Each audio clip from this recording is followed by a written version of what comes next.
কিভাবে টিভি লিঙ্কের নতুন মডেলের রাউটার ম্যাক ফিল্টারিং করতে হবে আজকে এটাই দেখাবো। সবার আগে রাউটারে লগ ইন করতে হলে রাউটারের অ্যাডমিন পাসওয়ার্ড দিয়ে লগ ইন করতে হবে। আমি আমার রাউটারের অ্যাডমিন পাসওয়ার্ড দিয়ে লগ ইন করে নিলাম। ডান পাশে মনিটরের মতো একটা ক্লায়েন্ট অপশন আছে, এটাতে একটা ক্লিক করব।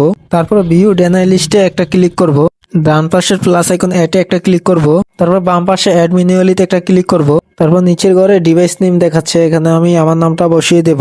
আর আপনাদের মোবাইলে ম্যাক অ্যাড্রেস পার করার জন্য আপনারা মোবাইল সেটিং এ যেয়ে এমএসি ম্যাক লিখলেই আপনাদের ম্যাক অ্যাড্রেসটি চলে আসবে। সেম ভাবে উপরের ঘরে নাম, নিচের ঘরে ম্যাক অ্যাড্রেসটি অ্যাড করে দিবেন। আমি আমার ম্যাক অ্যাড্রেসটি অ্যাড করে নিচ্ছি। ম্যাক অ্যাড্রেসটি বসানো হয়ে গেলে আমরা ডান পাশে অ্যাডে একটা ক্লিক করব।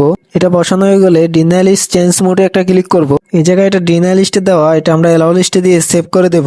রাউটার সেটিং এ সব কমপ্লিট হওয়ার পরে আমরা ওয়াইফাই সেটিং এ চলে যাব। আপনাদের ওয়াইফাই ম্যাক অ্যাড্রেসটি রাউটার সেটিং থেকে চেঞ্জ করা লাগতে পারে। একটা মোবাইলে দুইটা ম্যাক অ্যাড্রেস থাকে, একটা র্যান্ডম ম্যাক, একটা ডিভাইস ম্যাক। তার জন্য আমরা ওয়াইফাই তে ক্লিক করে ওয়াইফাই সেটিং এ চলে আসব। তারপর নিচে ম্যাক অ্যাড্রেস লেখা আছে, ম্যাক অ্যাড্রেসটা চেঞ্জ করে সেভ করে দিলে হবে। ম্যাক অ্যাড্রেসটি চেঞ্জ করা লাগতে পারে, এটা সব রাউটারের ক্ষেত্রে না। কোনো রাউটারে এটা অটোমেটিক হয়ে যায়, কোনো রাউটারে এটা হয় না। যাতে আপনাদের বুঝতে অসুবিধা না হয় তাই আমি একবার কমপ্লিট দেখিয়ে দিলাম।